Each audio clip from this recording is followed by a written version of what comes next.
जय हिंद साथियों, आज है पॉलिटी एमसीक्यू सीरीज़ का 19th डे और आज हम देखेंगे पॉलिटी का 10 एमसीक्यू को, जो कि कॉम्पिटिटिव एग्ज़ाम्स के लिए बहुत ज़्यादा इम्पोर्टेंट है। अगर आप लोग इससे पहले के सीरीज़ को नहीं देखे होंगे ना, तो जा कर के प्लेलिस्ट में चेक कर सकते हैं, वहाँ पे सारा सीरीज़ जो है वो मिल जाएगा पॉलिटी का। ठीक है, हम डेली 10-10 क्वेश्चंस को डिस्कस करते हैं। हम आज का क्वेश्चंस को अब चलते हैं डिस्कस करते हैं। ठीक है, अब हम चलते हैं आज का फर्स्ट क्वेश्चन में। तो आज का फर्स्ट क्वेश्चन क्या है? What is the quorum of parliament? Parliament को शुरू करने के लिए कोरम की रिक्वायरमेंट होता है। क्या कोरम?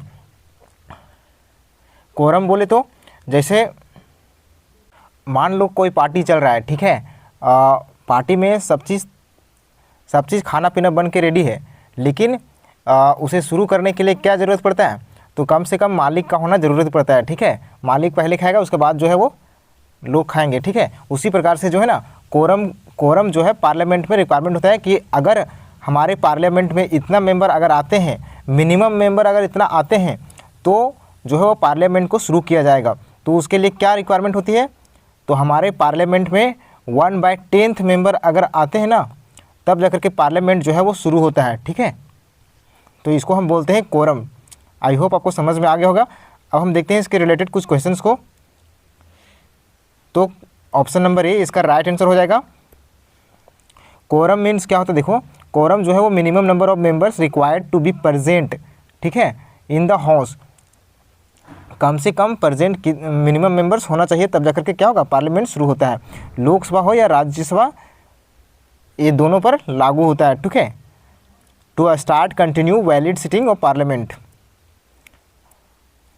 चलो अब देखते हैं इसके एग्जाम्पल्स। अगर देखें कि कोरम कितना, लोकसभा के लिए कोरम जो है वो कितना चाहिए और राज्यसभा के लिए कितना चाहिए। ठीक है, तो लोकसभा के लिए देखो, लोकसभा में कितने सदस्य होते हैं? तो 545 सदस्य होते हैं। ठीक है, मान लो 545 सदस्य होते हैं। ठीक है, अब उसमें से कोरम शुरू करने के लिए 1/10 यानी कि 545 का जो है ना 1/10वां भाग जो है ना, तब अगर मेंबर आएंगे तब जाकर के क्या होगा? तो 1/10वां भाग जो है वो कितना आएगा? 55 मेंबर जो है वो ज़रूरी होता है पार्लियामेंट को शुरू करने के लिए। अगर लोकसभा में 55 मेंबर आ जाते हैं तब पार्लियामेंट को शुरू किया जा सकता है। अगर नहीं आएंगे तो फिर पार्लियामेंट को शुरू करना पॉसिबल नहीं है। ठीक है, तो कोरम जो है वो रिक्वायरमेंट होता है पार्लियामेंट को शुरू करने के लिए। At least 55 MP must be present for valid sitting. Okay, अब हम राज्यसभा का बात करें तो राज्यसभा के लिए भी हमें 1/10 इतना जो है मेंबर्स की ज़रूरत पड़ता है। ठीक है, जैसे राज्यसभा में कितना मेंबर्स होते हैं? 245, तो उसके लिए हम 1/10 भाग करें तो कितना होगा? तो 25 मेंबर जो है वो ज़रूरत पड़ता है राज्यसभा को शुरू करने के लिए। ठीक है, तो 25 MP की रिक्वायरमेंट होता है। ठीक है, राज्यसभा को शुरू करने के लिए। अब हम इससे रिलेटेड देख लेते हैं कि हमारे संविधान में क्या लिखा गया है। तो संविधान के आर्टिकल नंबर 100 में दिया गया है कि कोरम के बारे में कहाँ दिया गया है? तो आर्टिकल 100 में। ठीक है, 1/10 ऑफ द टोटल मेंबर्स। अब हम देखते हैं आज का सेकेंड क्वेश्चन को। तो आज का सेकेंड क्वेश्चन है, which case declared that the preamble is part of the constitution. हाँ, किस केस ने जो है ना बताया था कि प्रीएम्बल जो है ना वो प्रीएम्बल जो है वो पार्ट है किसका? हमारे संविधान का पार्ट है। ये किस केस में हुआ था? तो किस केस में हुआ था बताओ? इसका आंसर क्या हो जाएगा? इसका आंसर क्या हो जाएगा बताओ? ये हमारे कॉम्पिटिटिव एग्जाम्स में बहुत ज़्यादा इंपॉर्टेंट क्वेश्चन है। ठीक है, ये आता है। तो इसका राइट आंसर हो जाएगा केशवानंद भारती केस। ठीक है, केशवानंद भारती केस। हम इसके बारे में आगे डिटेल देखेंगे।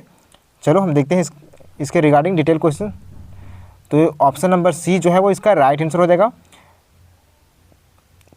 केशवानंद भारती केस से ही जो है ना बेसिक स्ट्रक्चर जो है ना वो बेसिक स्ट्रक्चर एक डॉक्ट्राइन जो है वो उसको निकला। ठीक है, बेसिक स्ट्रक्चर जिसको कहते हैं ना वो केशवानंद भारती से ही डेवलप हुआ। ठीक है, जैसे the basic structure doctrine is constitutional principle develop by the supreme Court which states that.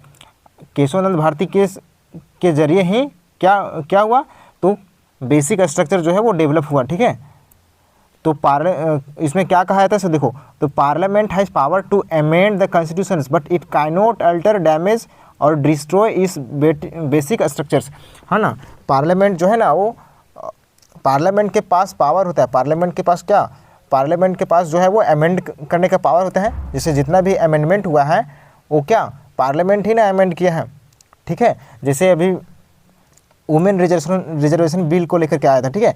Women reservation bill ने कितना 33% जो है वुमेन को जो है वो पार्लियामेंट में हिस्सेदारी जो है वो अनिवार्य कर दिया गया है, ठीक है। लेकिन ये कब से, 2027 से, ठीक है। तो हम ये जो अमेंडमेंट हुआ वो कहाँ पे अमेंडमेंट हुआ, तो ये हमारा अमेंडमेंट जो हुआ वो पार्लियामेंट में अमेंडमेंट हुआ, ठीक है।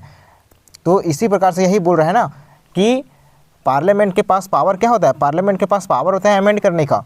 लेकिन सुप्रीम कोर्ट क्या कहता है, सुप्रीम कोर्ट तो सुप्रीम कोर्ट होता है, सुप्रीम कोर्ट कहता है कि तुम बेसिक स्ट्रक्चर को नहीं बदल सकते, तुम सब चीज़ अमेंड कर सकते हो, लेकिन बेसिक स्ट्रक्चर जो है ना, अब बेसिक स्ट्रक्चर क्या है, एक कहता है कि सुप्रीम कोर्ट हम बताएंगे ही नहीं, बेसिक स्ट्रक्चर क्या है ये बताना ही नहीं चाहता है, ठीक है। सुप्रीम कोर्ट तो सुप्रीम है, तो वो कहता है कि हम नहीं बताएंगे कि बेसिक स्ट्रक्चर क्या है, बेसिक स्ट्रक्चर हम तब डिफाइन करेंगे जब मुद्दा आएगा, ठीक है। तो बेसिक स्ट्रक्चर को जो है वो पार्लियामेंट नहीं चेंज कर सकता है, ऐसा सुप्रीम कोर्ट ने कहा, ठीक है। तो देखो इसका ओरिजिन क्या हुआ, डॉक्ट्राइन को जो ओरिजिन हुआ वो कहाँ से हुआ, डॉक्ट्राइन को जो ओरिजिन हुआ वो कहाँ से हुआ, तो केशवनंद भारती केस से हुआ। कौन, बेसिक स्ट्रक्चर ऑफ डॉक्ट्राइन जो ओरिजिन हुआ वो कहाँ से हुआ, केशवनंद भारती केस से, स्टेट ऑफ केरला, 1923 में, ओके। हाँ, उसमें कितना बेंच के जजेस थे, तो 13 जजेस के बेंच जो है ना वो बैठे हुए थे, ठीक है। इस केस में लार्जेस्ट कॉन्स्टिट्यूशनल बेंच जो है ना वो ऑफ इंडियन हिस्ट्री में जो है लार्जेस्ट कॉन्स्टिट्यूशनल बेंच जो है वो 13 जजेस के बेंच ने जो है वो इस मुद्दे को जो है वो सुना था, ठीक है। Kesavananda Bharati case versus state of Kerala 1923 में, याद रखना कब, 1923 में, ओके। अब हम देखते हैं आज का नेक्स्ट क्वेश्चंस को। तो आज का नेक्स्ट क्वेश्चन है, which type of justice is not explicitly mentioned in preamble, हाँ ना। यहाँ पे देखो जस्टिस दिया हुआ है, यहाँ पे टाइप ऑफ जस्टिस दिया हुआ है, ठीक है। तो हमारे प्रीएम्बल में जो है ना, अगर हम प्रीएम्बल पढ़ेंगे तो हम पाएंगे कि ये 3 जो जस्टिस है ना, वो 3 जस्टिस जो है ना वो प्रीएम्बल में दिया हुआ है। क्या, सोशल, इकोनॉमिक और पॉलिटिकल जस्टिस जो है ना वो हमारे संविधान के प्रीएम्बल में जो है वो दिया हुआ है। लेकिन हम लीगल का बात करें ना, अगर हम लीगल का बात करें तो लीगल जस्टिस जो है वो हमारे संविधान में जो है वो नहीं दिया हुआ है, हमारे संविधान के प्रीएम्बल में जो है वो नहीं दिया हुआ है। तो यहाँ पे क्या बोल रहा है, सो देखो ऑप्शन में देखो, पहले ऑप्शन में बोल रहा है कि नॉट मेंशन, क्या बोल रहा है, नॉट मेंशन, ओके। अगर नॉट मेंशन बोल रहा है तो इसका राइट आंसर क्या हो जाएगा, option number D, option number D इसका राइट आंसर हो जाएगा। लीगल जस्टिस के बारे में जो है वो हमारे संविधान में नहीं दिया गया है। तो देख सकते हो कि हमारे संविधान में जो है कितना प्रकार के जस्टिस के बारे में दिया गया है, पूछ सकता है, क्वेश्चन पूछ सकता है, ठीक है, कि हमारे संविधान में जो है वो जस्टिस कितना प्रकार का होता है। तो हमारे संविधान में जस्टिस जो है वो कितना प्रकार का होता है, तो 3 प्रकार का मेंशन किया गया है। देख सकते हो कि अगर जस्टिस की बात करें तो 3 प्रकार के, सोशल, इकोनॉमिक और पॉलिटिकल जस्टिस जो है वो हमारे संविधान में मेंशन किया गया है, ठीक है। सोशल, इकोनॉमिक और पॉलिटिकल, ओके। लीगल जस्टिस के बारे में जो है मेंशन नहीं किया गया है। अब हम देखते हैं आज का 4th क्वेश्चन को। तो आज का 4th क्वेश्चन है, which of the following is not a mode of acquiring Indian citizens. हमें इंडियन सिटीजनशिप अगर पाना है तो उसके लिए जन्म के आधार पर पाया जा सकता है, डिसेंट के आधार पर बोले तो पाया जा सकता है, एम्प्लॉयमेंट के आधार पर पाया जा सकता है, क्या नहीं पाया जा सकता है, ठीक है। नेचुरलाइजेशन के आधार पर हाँ पाया जा सकता है। इसके बारे में हम आगे बताएंगे, ठीक है। तो ऑप्शन नंबर क्या हो जाएगा इसका right answer, option number C जो है वो इसका राइट आंसर हो जाएगा। बाय एम्प्लॉयमेंट के आधार पर जो है ना वो नहीं पाया जा सकता है इंडिया का सिटीजनशिप। देखो यहाँ पे क्या नॉट लिखा हुआ है, ठीक है, ध्यान रखना। तो इसका राइट आंसर क्या हो जाएगा, ऑप्शन नंबर सी, ओके।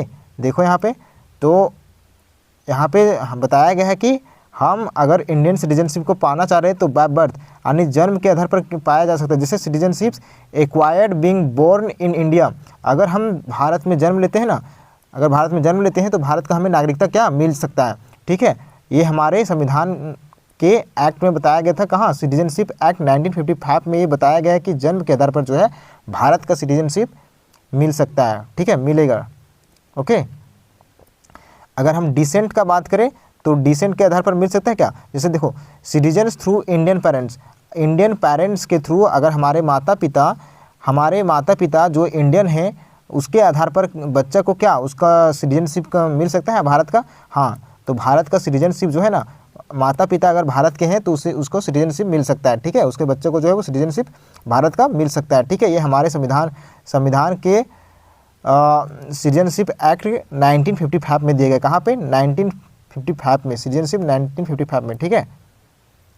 और हम एम्प्लॉयमेंट के आधार पर बोले, अगर हम एम्प्लॉयमेंट के आधार पर बोले तो एम्प्लॉयमेंट के आधार पर जो है भारत का सिटीजनशिप नहीं मिल सकता है, ठीक है, भारत की नागरिकता नहीं मिल सकता है। There is no provision for the citizenship by employment in Indian law, कोई भी प्रकार का मेंशन नहीं किया गया है कि एम्प्लॉयमेंट के आधार पर जो है भारत का नागरिकता मिलेगा सो, ठीक है।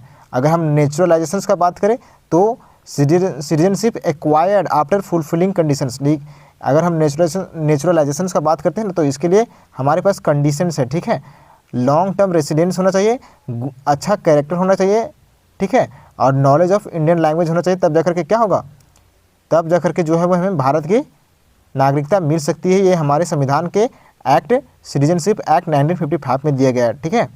आई होप आपको समझ में आ गया होगा कि भारत की नागरिकता अगर लेना है तो हमें जो है वो देखो यहाँ पे भारत की नागरिकता लेने के लिए हमारे पास 5 तरह से हम पा सकते हैं, ठीक है, 5 तरह से जो है वो हम पा सकते हैं, ये हमारे संविधान में मेंशन किया गया, ठीक है।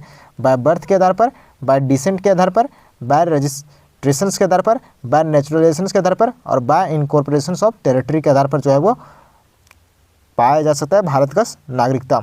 अगर कोई पूछे कि भारत की नागरिकता पाने के लिए कितना प्रकार से हम पा सकते हैं तो बोलना क्या, 5 प्रकार से, ठीक है। अब हम देखते हैं नेक्स्ट क्वेश्चन को, ठीक है। हम आज का 5th क्वेश्चन को देखते हैं। तो रेसिड्यूरी पावर्स जो है वो बिलोंग्स करता है कहाँ, रेसिड्यूरी पावर्स जो है वो कहाँ बिलोंग्स करता है, सो बताओ रेसिड्यूरी पावर्स क्या होता है, सो यानी वैसा पावर जैसे हमारे पास रेसिड्यूरी पावर्स बोले ना, जैसे हमारे पास क्या होता है, हमारे पास सरकार जो है वो कितने भागों में बटी हुई है, तो जैसे हम बोलते हैं केंद्र सरकार, ठीक है, केंद्र सरकार जो कि पूरे देश में उसका जो है ना वो लागू होता है, उसका अगर वो कानून बनाती है तो पूरे देश के लिए कानून को इम्प्लीमेंट करती है, ठीक है, केंद्र सरकार, ठीक है। और राज्य सरकार जो है वो किसी राज्य के लिए इम्प्लीमेंट करती है, ठीक है। और जो कि कंकरेंट लिस्ट में जो है वो क्या होता है, कंकरेंट लिस्ट में जो है वो केंद्र और राज्य मिलकर क्या करते हैं, कानून को बनाते हैं और जो भी होता है स्कीम का बेनिफिट जो है वो दोनों मिलकर के साझा करते हैं, ठीक है। तो हम रेसिड्यूरी पावर्स बोलते हैं ना कि वैसा पावर जो इन तीनों में ना आए, ठीक है। तो ये कहाँ पे बिलोंग करता है, तो इसका राइट आंसर जो हो जाएगा वो यूनियन हो जाएगा, क्या हो जाएगा, यूनियन, ठीक है। ऑप्शन नंबर बी इसका राइट आंसर हो जाएगा। रेसिड्यूरी पावर्स का बात करें तो रेसिड्यूरी पावर्स जो है वो हमारे आर्टिकल 248 में बताया गया है, ठीक है। तो रेसिड्यूरी पावर्स मीन्स जो वैसा पावर जो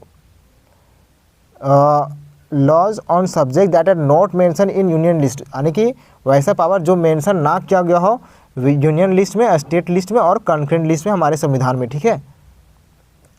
इसके लिए हमारे संविधान में कॉन्स्टिट्यूशनल प्रोविजंस क्या है, तो हमारे संविधान के 248 में बताया गया है, 248 के एंट्री 97 में ऑफ यूनियन लिस्ट के बारे में बात करता है, ठीक है। 7 शेड्यूल में रेसिड्यूरी पावर्स जो है वो बिलोंग्स करता है यूनियन गवर्नमेंट्स, ठीक है, यूनियन गवर्नमेंट्स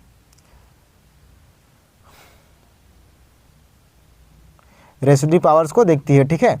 एग्जाम्पल के लिए अगर हम देखें रेसिड्यूरी पावर्स के बारे में तो देख सकते हो कि एग्जाम्पल में साइबर लॉज आ गया, artificial intelligence, space technology, cryptocurrency, data protections, ठीक है। These are not original list, ये क्या होता है, ओरिजिनल लिस्ट नहीं होता है, ये रेसिड्यूरी सब्जेक्ट होता है जो कि सेंट्रल गवर्नमेंट्स के द्वारा इसको क्या कहता है, देखा जाता है, ओके। अब हम देखते हैं आज का नेक्स्ट क्वेश्चन को। आज का नेक्स्ट क्वेश्चन है which article provides for the inter state disputes, कौन सा आर्टिकल जो है ना वो देखता है इंटर स्टेट डिस्प्यूट्स को, तो इसका राइट आंसर क्या हो जाएगा, इसका राइट आंसर हो जाएगा ऑप्शन नंबर बी, क्या हो जाएगा, ऑप्शन नंबर बी जो है वो इसका राइट आंसर हो जाएगा। आर्टिकल नंबर 262 के तहत जो है वो इंटर स्टेट डिस्प्यूट्स को दिखाया था। यहाँ पे ध्यान देने वाली बात है, ठीक है, ध्यान देना, आगे हम समझाएंगे, ठीक है। अभी यहाँ पे आंसर देखो 262 जो है वो इसका राइट आंसर हो जाएगा, ध्यान देना अच्छा से, ठीक है। यहाँ पे बताएंगे हम, ऑप्शन नंबर बी इसका राइट आंसर हो जाएगा। आर्टिकल 262 में जो है वो हमारे संविधान में बताया गया है disputes of centre state inter state disputes के बीच। यहाँ पे देखो 262 में क्या बताएगा, रिवर को लेकर के अगर डिस्प्यूट हो रहा है ना, रिवर को लेकर के या वैली को लेकर के अगर डिस्प्यूट हो रहा है ना, तब जा करके कौन देखेगा, तब जा करके देखेगा वैसे सिचुएशंस में जो ना इस डिस्प्यूट्स को जो है वो पार्लियामेंट के एक एक्ट है उसके द्वारा जो है वो सॉल्व किया जाता है, ठीक है। जैसे देखो रिवर वाटर डिस्प्यूट्स, अगर बात करें river water disputes between states are primarily resolved by the central governments. अगर रिवर को लेकर के डिस्प्यूट होता है तो कौन सॉल्व करता है, सेंट्रल गवर्नमेंट्स। ध्यान रखना, सेंट्रल गवर्नमेंट्स जो है वो रिवर को लेकर के अगर डिस्प्यूट होगा तो सेंट्रल गवर्नमेंट सॉल्व करेगी, क्योंकि हमारे पास एक ट्राइब्यूनल है, ठीक है। ट्राइब्यूनल बनाया गया है अंडर आर्टिकल्स 262 के तहत of Indian constitutions. Parliament has empowered, parliament के पास पावर है to make laws for the settlements of disputes, है ना, डिस्प्यूट्स को सॉल्व करने के लिए इंटर स्टेट्स रिवर्स को लेकर के, अगर नदियों को लेकर के जो है ना, अगर किसी प्रकार का क्या डिस्प्यूट होता है तो उसको सॉल्व कौन करेगा, नदियों को लेकर के, ठीक है, नदियों को लेकर के, वैली को लेकर के अगर डिस्प्यूट होता है तो पार्लियामेंट उस चीज़ को सॉल्व करेगा, ठीक है। For which inter state water disputes act, एक ट्राइब्यूनल बनाया गया है जहाँ पे मेंशन किया गया क्या, इसके डिस्प्यूट को जो है वो सॉल्व कर सकता है कौन, parliament. Inter state water disputes act 1956 याद रखना, ठीक है। हाँ, यहाँ पे ध्यान देने वाली बात है, लेकिन यही चीज़ को जो है ना, लेकिन यही चीज़ को अगर बात करें सुप्रीम कोर्ट क्या कहता है, तो सुप्रीम कोर्ट जो है ना, सुप्रीम कोर्ट के पास प्राइमरीली जुडिस्कशन होता है टू रिजॉल्व लैंड और बाउंड्री डिस्प्यूट्स। अगर दो स्टेट के बीच जो है ना बाउंड्री को लेकर के अगर डिस्प्यूट हो रहा है, बाउंड्री को लेकर के अगर डिस्प्यूट हो रहा है तो कौन देखेगा, सुप्रीम कोर्ट देखेगा। कौन देखेगा, सुप्रीम कोर्ट देखेगा। और रिवर को लेकर के डिस्प्यूट हो रहा है तो जाकर के पार्लियामेंट देखेगा। अंडर आर्टिकल 131 के तहत जो है ना वो सुप्रीम कोर्ट देखेगा लैंड बाउंड्री को डिस्प्यूट को लेकर के, ठीक है। Of the Indian constitution the supreme court hears and issues final judgments on disputes within states. आपको समझ में आ गया होगा, आई होप। देखो यहाँ पे लॉज भी बनाया गया है 262 के तहत, है ना। 262 के तहत क्या कहता है, सो देखो क्लॉज 1 में बताया गया कि पार्लियामेंट जो है ना वो लॉ बना सकता है, पार्लियामेंट जो है वो लॉ बना सकता है किसको लेकर के, तो अगर रिवर डिस्प्यूट होता है, रिवर को लेकर के डिस्प्यूट होता है तब जा करके, ठीक है। Adjudications of disputes relating to inter state rivers, control and regulations of inter state waters. Okay, यहाँ पे क्लोज 2 में बताया गया है कि पार्लियामेंट में provide that supreme court has other courts will not have jurisdictions in such disputes. और supreme court जो है ना वो इस विवाद में जो है ना वो इंटर नहीं कर सकता है, ठीक है। रिवर को लेकर के अगर डिस्प्यूट हो तो सुप्रीम कोर्ट इंटर नहीं कर सकता है। हम सेवंथ क्वेश्चन को देखते हैं। Financial relations are mainly covered, किस पार्ट में दिया गया फाइनेंशियल रिलेशंस के बारे में, तो इसका राइट आंसर क्या हो जाएगा, इसका right answer option number C क्या हो जाएगा, पार्ट 12 में जो है वो दिया गया है किसके बारे में, तो फाइनेंशियल रिलेशंस के बारे में जो है वो पार्ट 12 में दिया गया है, ठीक है, देख सकते हो। ऑप्शन नंबर सी जो है वो इसका राइट आंसर हो जाएगा। Financial relations between centre and states are mainly covered under part जो है वो 12 में दिया गया है ऑफ द कॉन्स्टिट्यूशंस, ठीक है। तो financial relations are covered, financial relations को कहाँ, पार्ट 12 में दिया गया है। आर्टिकल कहाँ से कहाँ तक, 264 से 300A तक, ठीक है। फाइनेंशियल रिलेशंस का बात करें तो कहाँ से कहाँ तक आर्टिकल है, 264 से 300A तक जो है फाइनेंशियल रिलेशंस का बात करता है हमारे संविधान में, ठीक है। अब हम देखते हैं आज का नेक्स्ट क्वेश्चन। तो आज का 8th क्वेश्चन है, द नंबर ऑफ जजेज in the supreme court is determined by. तो नंबर ऑफ जजेज जो है ना सुप्रीम कोर्ट में कितना जज होना चाहिए ये कौन डिटरमाइन करता है, ये कौन तय कर सकता है, बताओ। सुप्रीम कोर्ट में कितना जज होगा इसके बारे में कौन तय करता है, तो इसका राइट आंसर क्या हो जाएगा, सी हो जाएगा इसका right answer. Parliament by law, parliament जो है ना वो तय करता है कि सुप्रीम कोर्ट में जज जो है ना वो कितना होना चाहिए। ध्यान से सुनो, ठीक है, ध्यान से सुनोगे तब समझ में आएगा कि पार्लियामेंट डिसाइड करता है कि कितना जज होना चाहिए सुप्रीम कोर्ट में, ये पार्लियामेंट डिसाइड करेगा, ठीक है। हम आगे बताएंगे इसके एग्जाम्पल के सहित, ठीक है। आर्टिकल 124 में इसके बारे में बताया गया है। तो पार्लियामेंट हैज़ पावर, पार्लियामेंट के पास पावर है क्या, इंक्रीज़ करने का और डिक्रीज़ करने का नंबर ऑफ जजेज इन ए सुप्रीम कोर्ट, ठीक है। अगर सुप्रीम कोर्ट में पावर जजेज को घटाना है और बढ़ाना है तो ये पावर किसके पास है, पार्लियामेंट के पास है कि वो बढ़ा सकता है और घटा सकता है, ठीक है।